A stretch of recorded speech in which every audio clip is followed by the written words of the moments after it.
It's safe to say that Batman has quite the impressive filmography, and it all started back in the 90s thanks to two directors, Tim Burton and Joel Schumacher. These two directors were responsible for one of the most iconic movie franchises of the 1990s. As iconic as these movies are, much like Harvey Dent's face, it's split into two sides, torn between the dramatic darkness of Tim Burton and the light comedy of Joel Schumacher. These clashing identities would change superhero movies forever, for better and for worse. I'm 2DS Studios, and this is the rise and fall of the Batman movies.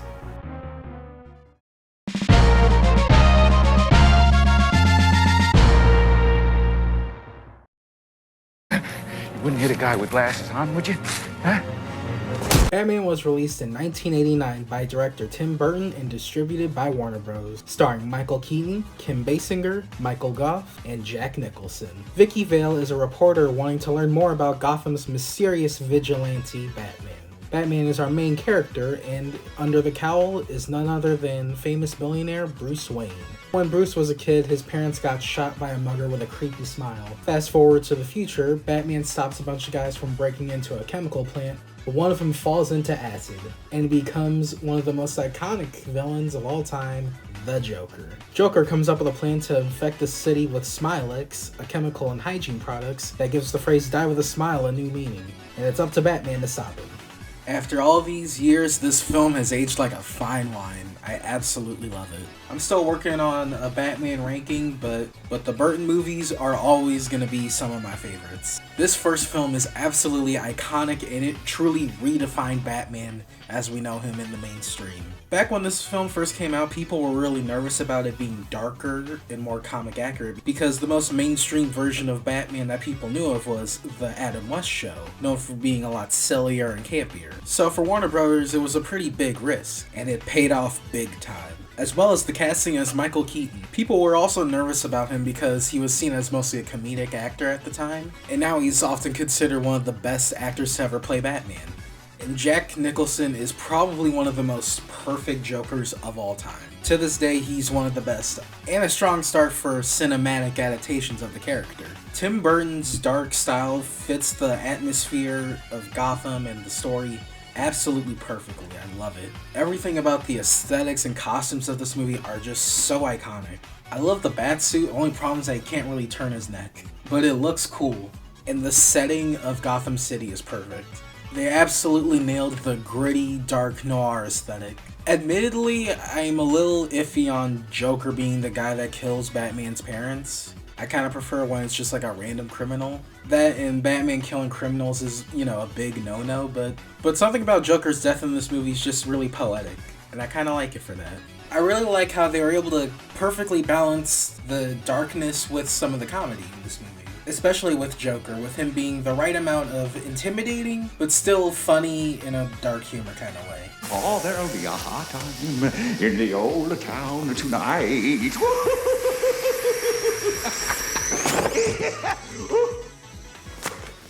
I like Kim Basinger in this movie too. Her Vicky Vale kind of reminds me of Lois Lane, with her being a journalist and all. Although I feel like she could have been a little bit more interesting. She's often kind of just the damsel in distress in this movie, so she ends up screaming a lot. Gets a little annoying, but she's still not a bad character. I do like how, compared to the other movies in this video, the first movie tries to keep it a little bit more simple and streamlined. And overall, this film is a really strong start to the Batman franchise, with it being loved by critics and audiences, and becoming a big hit when it comes to 80s blockbusters, ranking in $411 million on a $48 million budget. And thus, Batmania begins.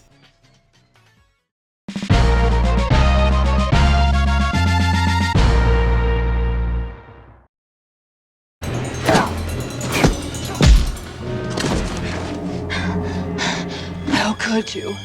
I'm a woman! The hammer of justice is unisex. Batman Returns, as well as director Tim Burton, Michael Keaton, and Michael Gough. But we got some new stars here too, such as Michelle Pfeiffer, Christopher Walken, and famous wrestler Danny the Trash Manny DeVito. Bruce Wayne is business partners with a guy named Shrek.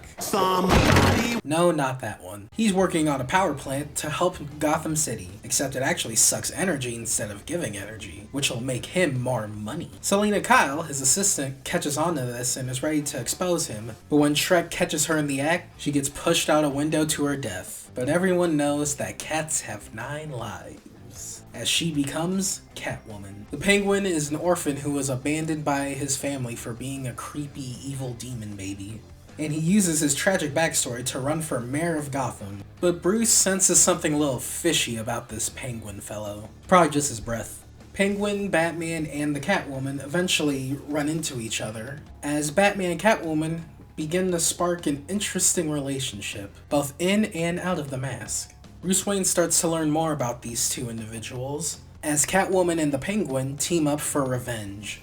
Batman Returns is bigger, darker, funnier, and overall a really good sequel. I really love that this movie takes place around Christmas. It gives Gotham this really nice winter aesthetic, and if Die Hard can be considered a Christmas movie, I think this one can too.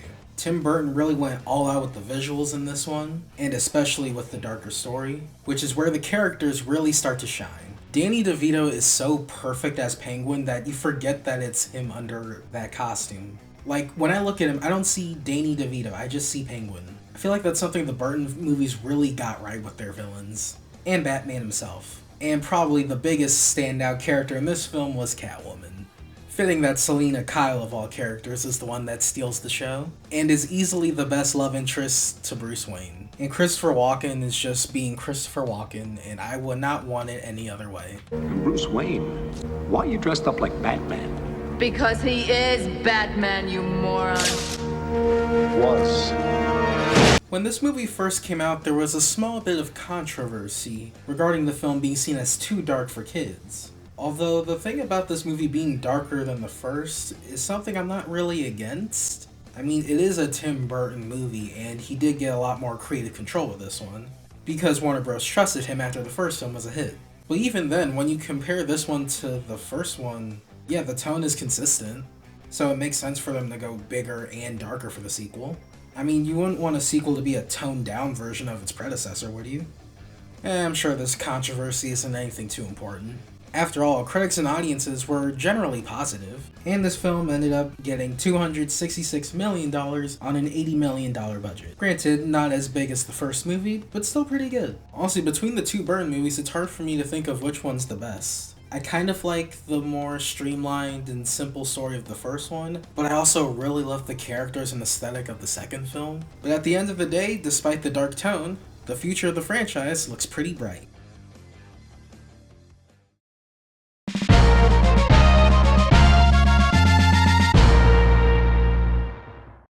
When this movie first came out, there was a small bit of controversy regarding the film being seen as too dark for kids. Although the thing about this movie being darker than the first is something I'm not really against. I mean, it is a Tim Burton movie, and he did get a lot more creative control with this one, because Warner Bros. Trusted him after the first one was a hit.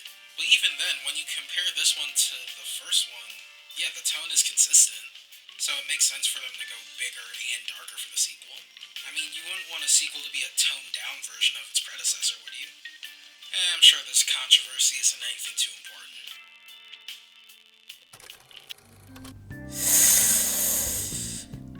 Yeah, I fear that take didn't age too well. One thing I neglected to mention about the Tim Burton movies is how much merchandising played a role in their success. Over $750 million worth of merchandise was sold with the first film alone, ranging from clothes, toys, and video games. And commercials too. Batman was all over the place. And thanks to that great marketing, the first film ended up being a big hit. And with the sequel, Warner Bros. Would be dumb to not apply that same strategy here, which they did, with many other brand tie-ins, toys, all that. Most notably, a tie-in with McDonald's Happy Meals. But when parents saw how dark Batman Returns was, parents were offended by how dark the film was and how it was being marketed to children through the Happy Meal toys and other toys or other kid-centric promotion. But McDonald's was like the big kicker. And when you combine that with Batman Returns not being as big a financial hit as Warner Bros. Was hoping for, they realized that they were going to need to change the direction of the franchise if they wanted to make more money. So they chose to replace Tim Burton with a new director, and that director's name was Joel Schumacher. Schumacher was in charge of taking the series into a more lighthearted, kid-friendly, and marketable direction, taking some inspiration from campier entries in the Batman franchise, such as the Silver Age comics and the 1960s show, featuring Adam West. And when Michael Keaton saw the direction that the franchise was going, he chose to leave the Batman franchise. I just want to say that in my humble opinion, I think all this McDonald's drama forcing them to change the tone of the franchise is, as my mother says, a bunch of barbecue baby back bullshit. That is one of the greatest quotes of all time. But I will go more in depth on why I think this is really stupid later.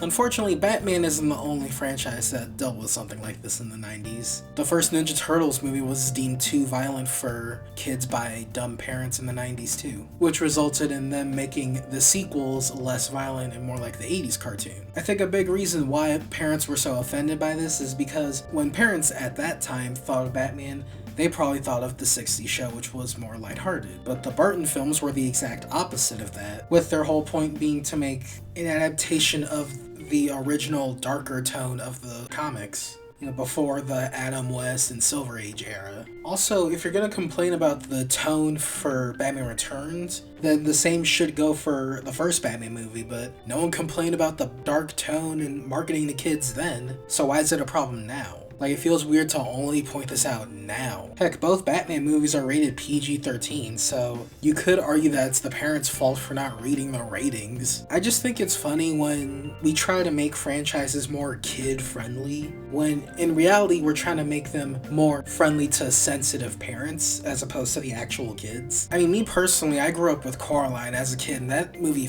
traumatized me. For a PG horror movie, that's scarier than most R-rated horror movies to me, which is insane. But it's also a reason why it's one of my favorite movies ever. And yeah, sometimes Tim Burton movies can get a little freaky, a little scary, and Batman's no exception. But I guess Penguin and The Bite of 92 scare. Hey, there was supposed to be a funny meme I edited here, but YouTube's being a massive when it comes to copyright, so I'm just gonna have to end it here early and cut the meme, I guess. Sorry.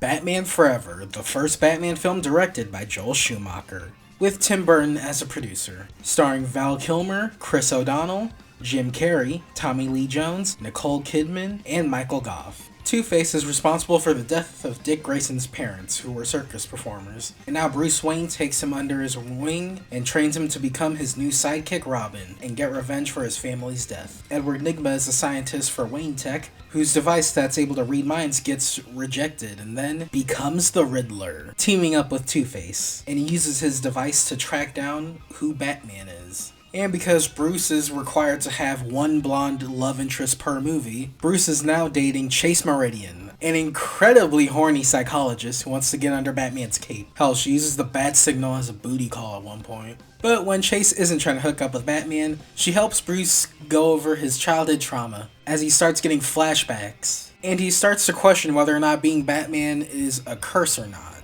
Batman Forever is a very interesting mix of both worlds in a way, where it's trying to be more lighthearted like the Adam West show, but also continue the more serious story of the Burton movies because of all the studio meddling going on behind the scenes. And the end result is a movie that just feels very mixed. There is some good stuff in this. Val Kilmer is actually a really good Batman. I wish he got to spend more time under the cowl. And even though Chris O'Donnell is kinda old for the boy wonder, he is still a pretty good Robin. He reminds me a lot of Jason Todd in the way he acts in this movie. And I, of course, have no complaints for Alfred. Michael Goff will always be the best Alfred, in my opinion. And overall, it feels like most of the main characters are taking the film somewhat seriously. But then you get to the villains, and they're just acting like straight-up cartoon characters. I don't really have a problem with Jim Carrey in this movie. This is just an average performance for him. But then you have Tommy Lee Jones as Two-Face, and this is straight-up not the same character. It feels like he's trying to impersonate Cesar Romero as Joker, and it just doesn't feel like Two-Face at all. Like, he barely even has the split personality, which is like half the point of his character. He He keeps trying to out-goof Jim Carrey, which is stupid because it's like trying to out-Pizza the Hut. To Jim Carrey, the Goofy movie is just a movie. What are you doing, Tom? I cannot sanction your buffoonery. You know something ironic about the Batman movies? They came out around the same time and actually directly influenced the Batman the Animated Series, with that show specifically taking influence from the Tim Burton films. Meanwhile, after Batman Returns, Batman the Animated Series would still keep the darker tone while the movies would shift into a lighter tone and would arguably become more cartoonier than the actual cartoon. I don't know, I just think that's kind of funny. Batman Forever would go on to make $336 million on a budget of $100 million, being a much bigger financial success than Batman Returns. Although the dark tone people loved from the first two films is gone, the cinematic future of the Caped Crusader appears to be in good hands.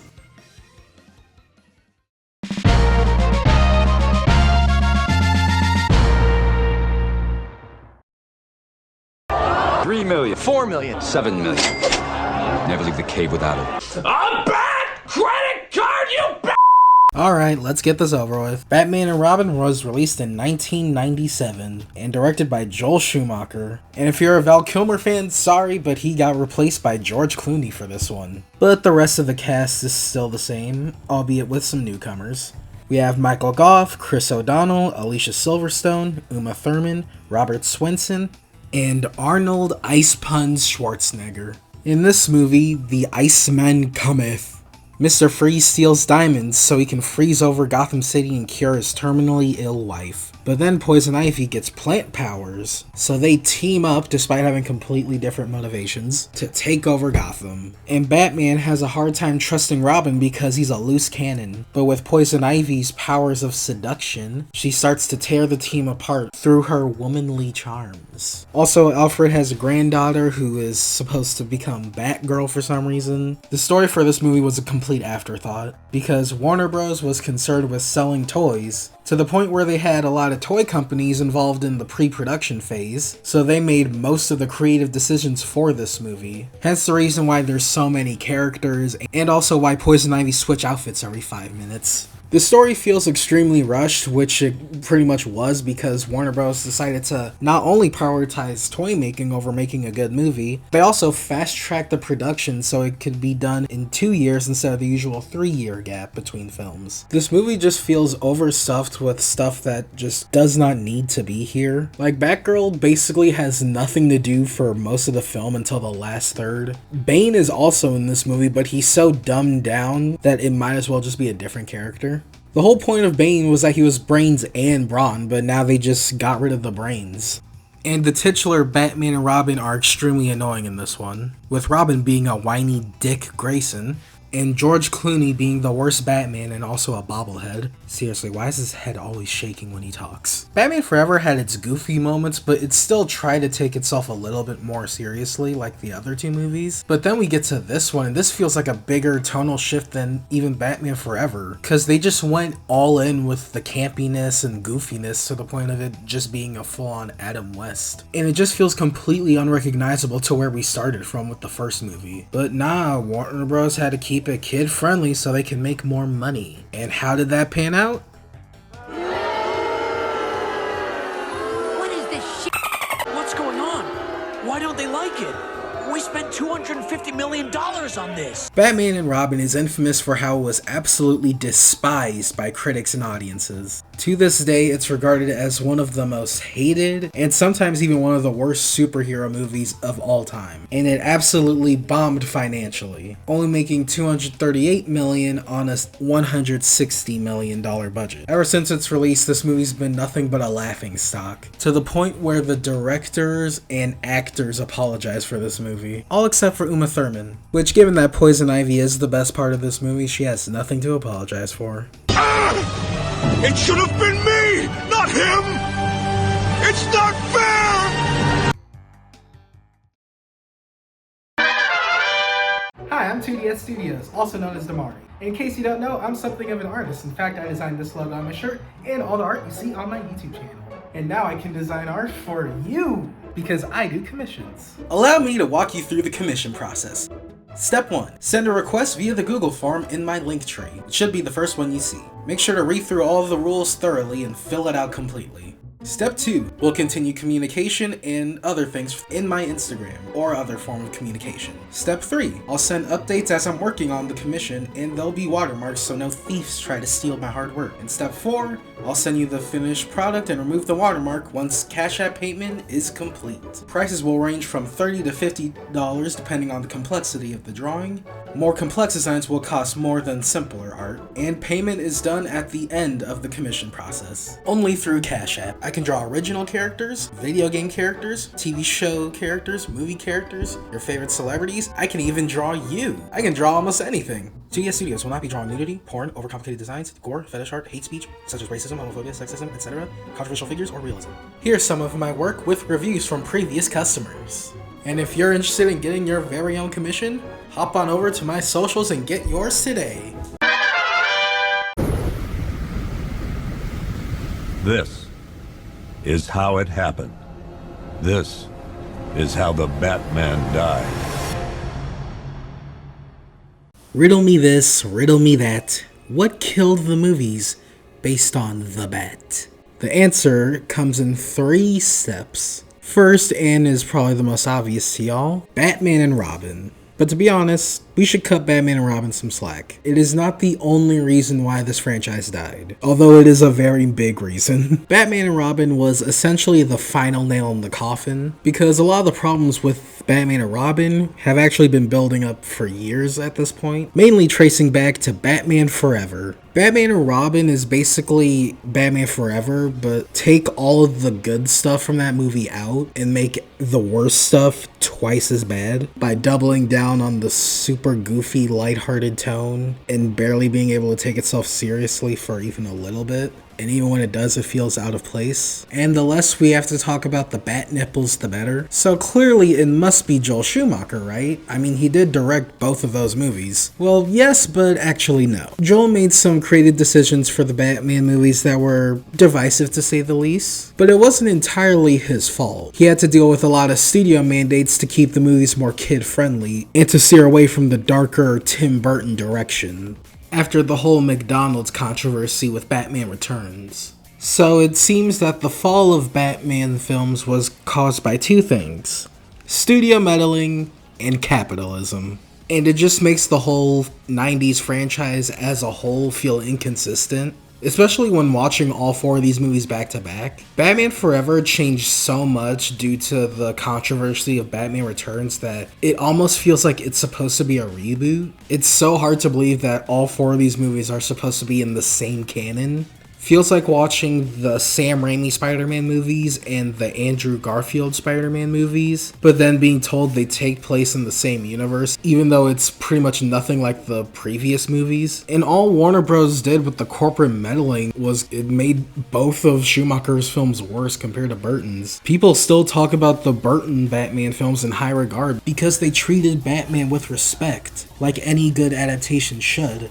And they're genuinely good movies with good stories that they tell, because he had less studio mandates as opposed to Schumacher. Batman Forever and especially Batman and Robin are just glorified toy commercials. More so Batman and Robin, but still. The Schumacher films just suffered so much from the studio mandates. And Schumacher basically had his name dragged through the mud for decades after Batman and Robin, to the point where he and a lot of the cast members have to apologize for the movie. If there's anybody watching this that,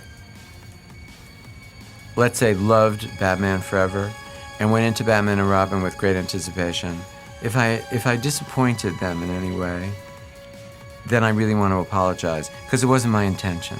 My intention was just to entertain them. Didn't you apologize to the crowd at Comic-Con for Batman and Robin? I always apologize for Batman. Let me just say that I actually thought I destroyed the franchise. Thankfully, Warner Brothers learned from their mistakes, and ever since Batman and Robin, Batman has had a very solid track record when it comes to movies, especially with the Dark Knight trilogy breathing new life into him during the 2000s. But no matter how many Batman movies they make, nothing can truly erase the legacy of the original 90s Batman movies. You know, I really had fun working on this video. It was fun to rewatch all the old Batman movies from my childhood, and I also really liked making the art that I did for the transitions. My favorite drawing I did for this video was the Poison Ivy one.